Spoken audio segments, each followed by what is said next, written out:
बिंदु के रूप में मेरा देवाधिदेव महादेव मेरा भगवान शंकर है।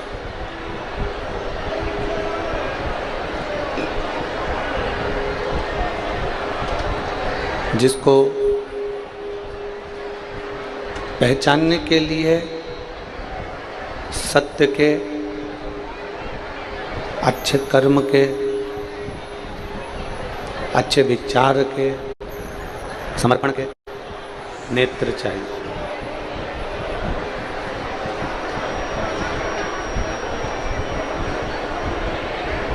यदि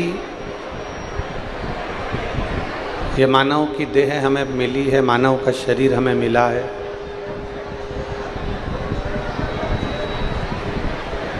और मनुष्य का शरीर यदि हमें प्राप्त हुआ है और उस मानव के शरीर में प्रभु कृपा से,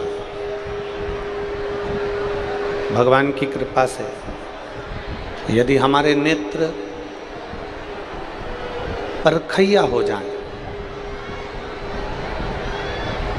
भगवान को हम परख लें, भगवान शंकर की उस कृपा को हम जान जाएं, भगवान देवाधिदेव महादेव की करुणा को हम पहचान जाएं, तो ये समझना कि आप साधारण नहीं हैं, भगवान शंकर के ही कृपा पात्र हैं, जो देवाधिदेव महादेव ने आपको अपना दर्शन दिया,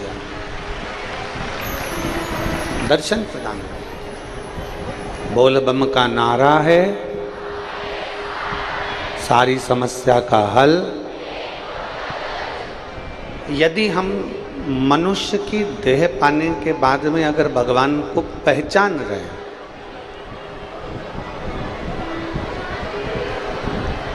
भगवान शंकर को जानने का प्रयास कर रहे हैं, तो ये मानकर चलें कि ये शिव की कृपा ही है, शंकर की उदारता है।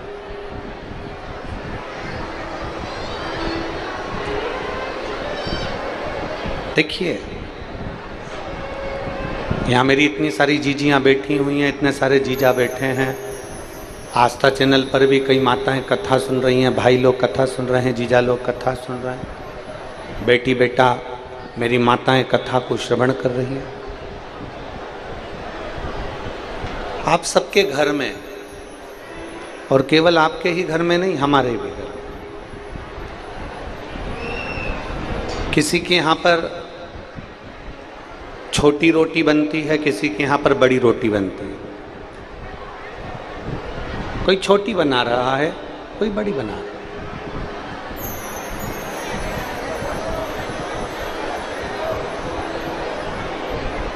किसी के यहाँ छोटी बन रही है, किसी के यहाँ बड़ी बन रही है। किसी के यहाँ कोई पहनने वाले कपड़े छोटे हो जाते हैं, कोई कपड़े बड़े हो जाते हैं। किसी का मकान बड़ा हो जाता है, किसी का मकान छोटा हो जाता है। कोई बड़ी गाड़ी हो जाती है, कोई छोटी गाड़ी हो जाती है।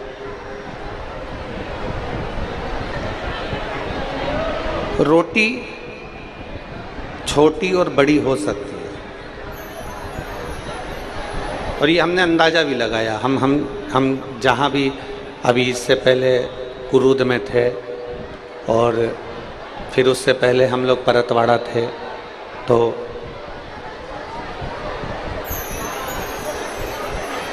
एलईडी चालू करिए, एलईडी वाले साइडों की एलईडियाँ चालू करवाइए।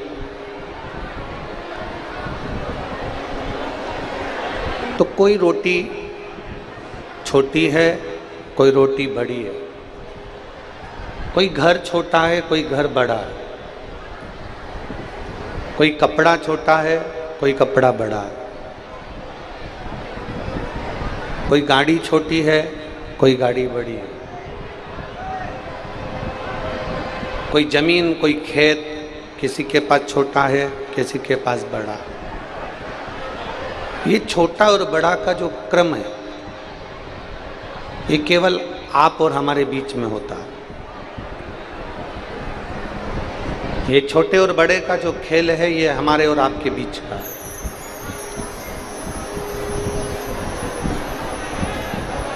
कपड़ा छोटा बड़ा हो सकता है, रोटी छोटी बड़ी हो सकती है, मकान छोटा बड़ा हो सकता है, गाड़ी छोटी बड़ी हो सकती है, पर शिव महापुराण की कथा कहती है कि मेरे देवाधिदेव महादेव की करुणा कभी छोटी नहीं होती, जैसी है वो वैसी ही रहती। उसकी करुणा, उसकी दया, उसका वात्सल्य जैसा एक के लिए है वैसा सबके लिए। जैसे माँ,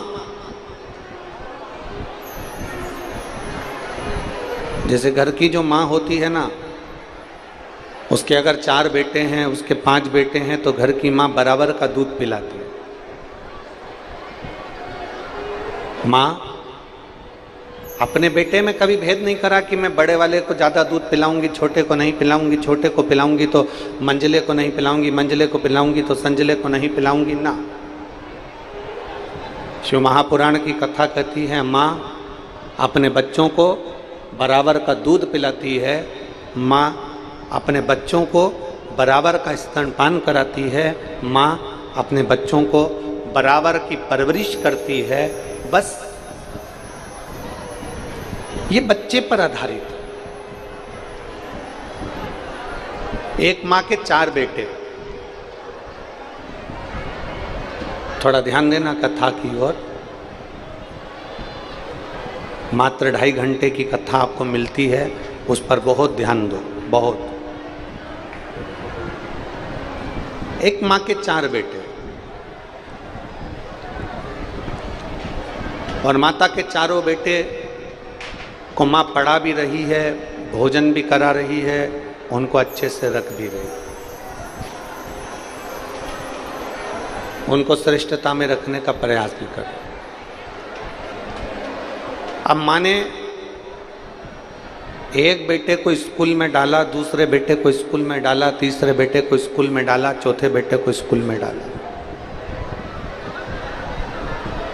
माँ का काम क्या है? उसने स्कूल में उसको दाखला दिला दिया, स्कूल में उसने एडमिशन करा दिया।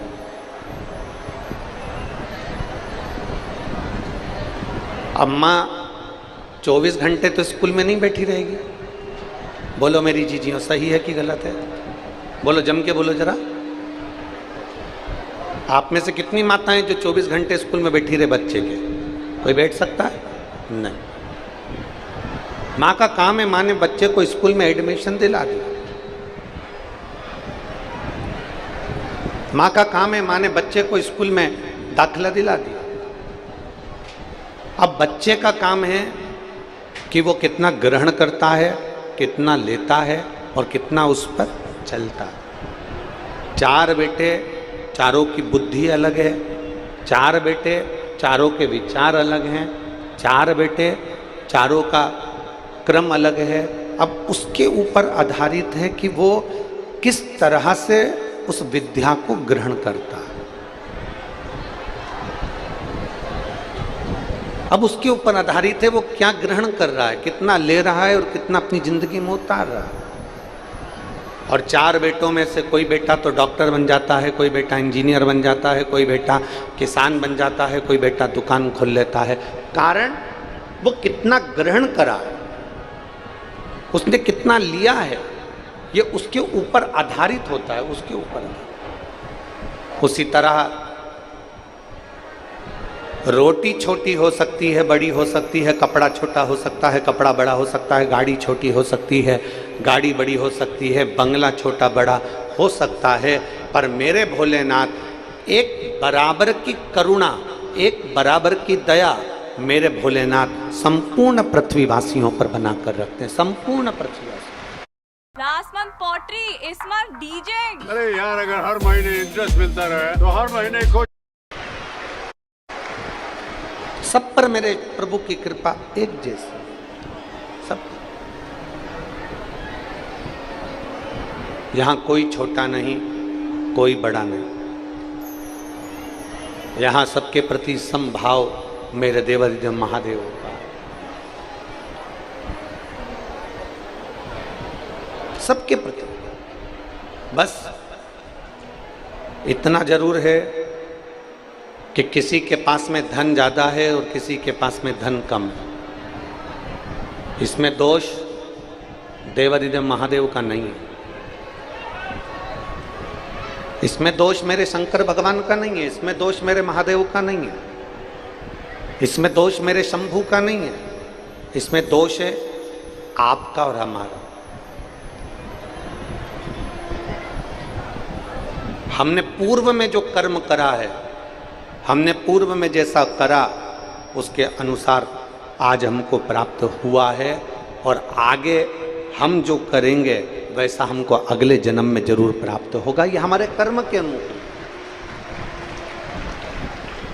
और मत बुरे कर्म कर बंदे वरना पछताएगा, भगवान की आंखों से तू बच नहीं पाएगा, तू बच नहीं पाएगा।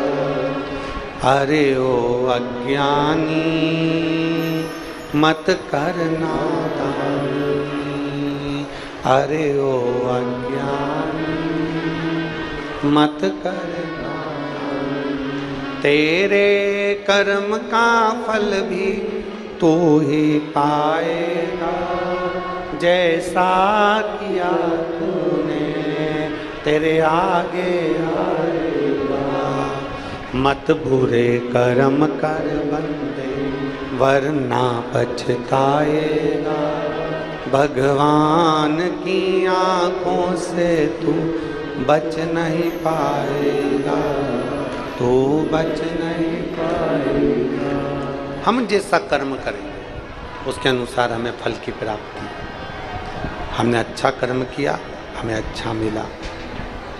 पूर्व में हमने कहीं गौ माता को रोटी दी होगी, पूर्व में कहीं हमने किसी भूखे को भोजन कराया होगा, पूर्व में कहीं हमने किसी को सहयोग दिया होगा, तो आज हमको भी भरपेट भोजन मिल रहा है हमारे कर्म के अनुसार, हमारे कर्म के अनुकूल।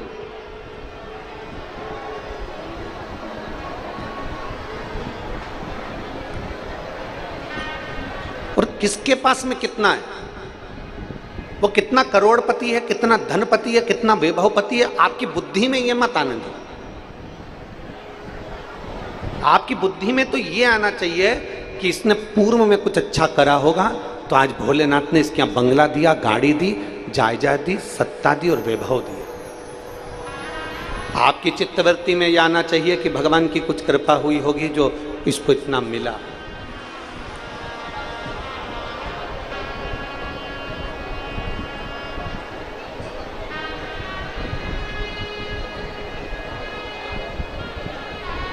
पूर्व का हमारा कोई कर्म होता है जिसके कारण हमें कुछ अच्छा प्राप्त होता। चलो एक सरल भाषा से अपन समझें, बहुत सरल भाषा से।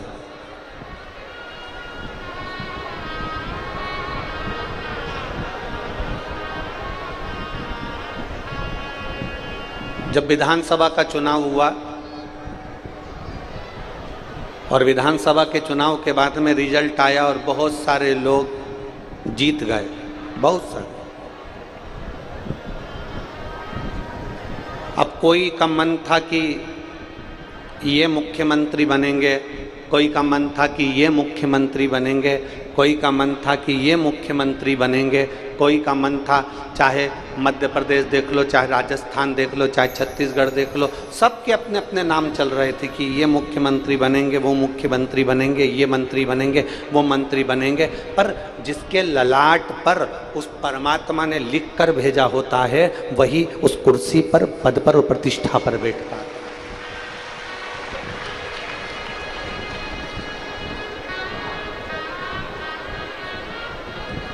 अब जैसे ललाट पर लिखा हुआ है तो वो कुर्सी पर बैठता है, उसी तरह शिव महापुराण की कथा कराने के लिए क्या अमलेश्वर में सेठों की कमी है क्या? बोलो, जम के बोलो जरा। सेठों की कमी है? रायपुर में करोड़पतियों की कमी है क्या? जम के बोलते जाओ। दुर्ग में भिलाई में कोई कमी है क्या? बिलासपुर में कोई कमी है क्या? बोलते जाओ जल्दी जल्दी। कमी है? कहीं पर कोई सेठों की कमी नहीं है। सबके पास में फैक्ट्रियां हैं, राइस मिल है, सबके पास में लोहे का काम है, लोखंड का काम है, सबके पास में दुकान, जमीन, जायदाद, सबके पास में। पर शिव महापुराण की कथा वो ही करवा पाता है जिसको मेरे महादेव ने ललाट पर लिखकर भेजा हुआ। ललाट पर लिखा हुआ है तो करवा पाता।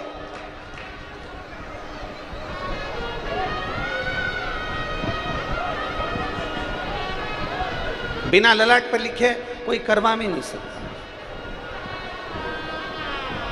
एक बार की बात है, हम गुड़ियारी में कथा कर रहे थे, बसंत जी अग्रवाल जी कथा करवाए थे।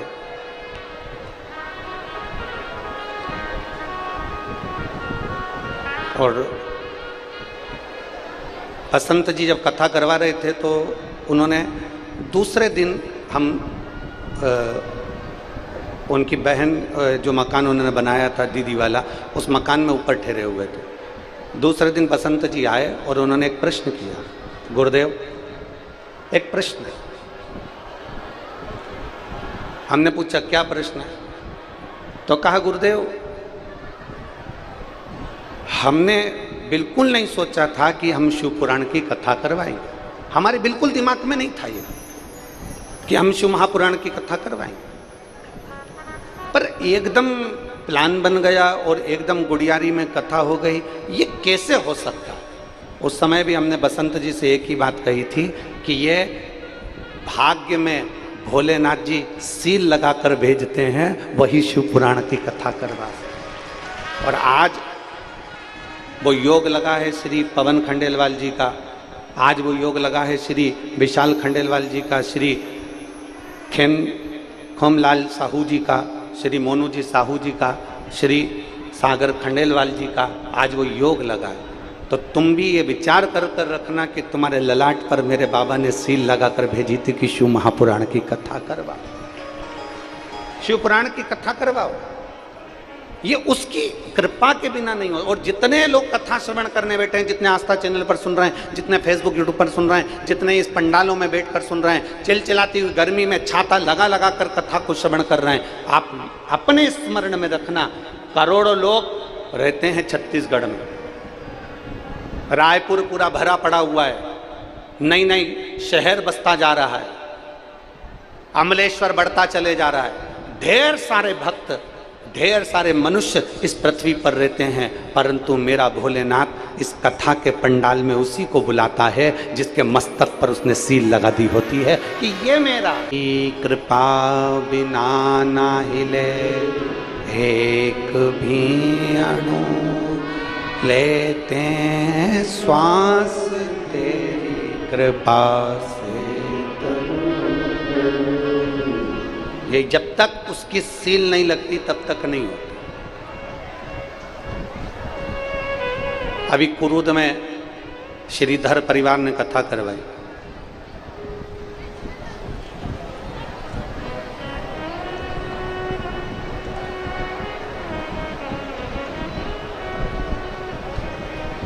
श्रीधर परिवार ने कथा कराई तो उनके मन में भी एक भाव था, गुरुदेव हमारे पास इतना नहीं, फिर भी भोले बाबा कथा करवा दिया। जिसको पकड़ता है वो। और फिर निवेदन करूंगा इस पूरे पंडाल में, जो किसी को पानी की एक बोतल 5 रुपए की भी अगर लाकर पिला रहे हैं, किसी को एक पानी का पाउच भी पिलाया है, किसी को एक बिस्कुट का टुकड़ा भी खिलाया है, जगह जगह पर लोगों ने बाहर कहीं चावल, कहीं दाल, कहीं पोहा, कहीं मुरमुरा, कोई ना कोई पानी पिला रहा है निशुल्क, कोई पोहा खिला रहा है निशुल्क, कोई खिचड़ी खिला रहा है निशुल्क, कोई सांबर चावल खिला रहा है निशुल्क। और यहाँ पर भी कई बच्चे, कई माताएं कोई टॉफी दे रही हैं, कोई बिस्कुट दे रहा है, कोई कुछ दे रहा है। आप अपनी छोटी सी डायरी में एक बिल्कुल छोटी सी डायरी में लिखकर रखना कि हमने 27 तारीख से कथा चालू हुई थी अमलेश्वर में, 29 तारीख को मैंने दोपहर में 1 बजे किसी शिव भक्त को बिस्कुट का टुकड़ा खिलाया था 5 रुपए का। और अगली कथा जब गंडई में हो 18 तारीख से, तब हमको बताना कि तुम्हारा वो बढ़कर 1000 गुना हुआ कि नहीं।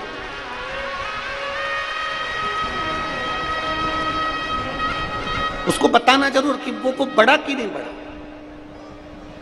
एक बात याद रखना, अभी तक तुमने जो खर्च किया वो दुनिया वालों पर किया, परिवार में किया, बेटी पर किया, दामाद पर किया, बेटे पर करा, बहू पर करा, पोता पोती पर करा, नाती पंती पर करा, रिश्तेदारों पर करा। अभी तक जो तुमने खर्च किया वो दुनिया वालों के लिए करा। पर अभी 7 दिन 27 तारीख से लेकर 2 जून तक जो तुम 1 रुपया भी खर्च कर रहे हो वो महादेव के लिए खर्च कर रहे हो, तो वो कभी खाली नहीं जा सकता, वो कभी खाली नहीं। वो कितना बढ़ेगा उसका कोई भरोसा नहीं।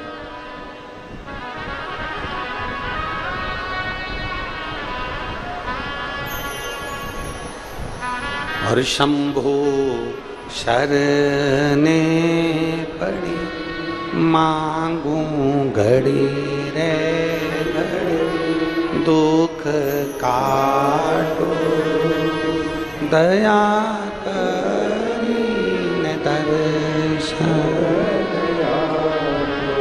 वो कितना बढ़ेगा आपको भी अंदाजा नहीं।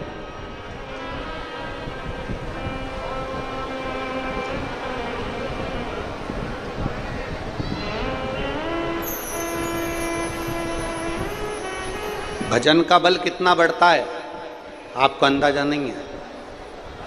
समर्पण का बल कितना बढ़ता है आपको अंदाजा नहीं है।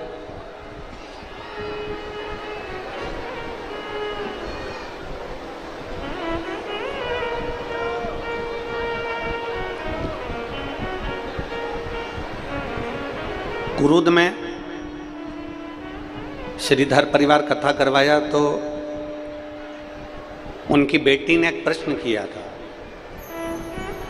हम जो भगवान को देते हैं वो भगवान स्वीकार करता है? हम जो भगवान को दें वो भगवान स्वीकार करता है? हमने श्रीधर परिवार की उस बेटी से कहा कि अगर पूर्ण समर्पण से दिया गया है ना तो भगवान उसको स्वीकार जरूर करता है।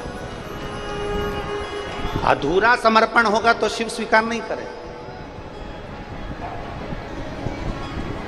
अब अधूरा समर्पण किसको कहते हैं? अगर वो बेटियां कथा सुन रही हो श्रीधर परिवार की तो वो भी कथा में सुने और आप भी सुने कि अधूरा समर्पण किसको कहते हैं। पूर्ण समर्पण और अधूरे समर्पण में अंतर किसको कहते हैं? बहुत समझने की कथा है, ये समर्पण की शिव पुराण है। वो तो हाटकेश्वर महादेव की कृपा से मखारू गंगा के तट पर ये कथा चल रही है और आप लोगों को मिली है तो इसको सावधानी से स्मरण करिए। अधूरा समर्पण और पूर्ण समर्पण किसको कहा गया? कहां जा रही हो? मंदिर। क्या लेकर जा रही हो? फूल। तुम्हारे घर के बगीचे में फूल लगे? नहीं। फिर कहां से लाई? पड़ोसी की यहां से तोड़कर। अब जरा समझिएगा, बहुत समझने वाला विषय है ये। फूल पड़ोसी के घर के तोड़े, कहीं पेड़ लगा था वहां से बेलपत्री तोड़ ली, कहीं से पत्ती तोड़ ली, कहीं से पुष्प तोड़ लिया और तोड़ के सिर पे पल्लू लेके भगवान को ऐसे चढ़ा रही कि 10 रुपए खर्च करके खुद लाई, खुद स्वयं।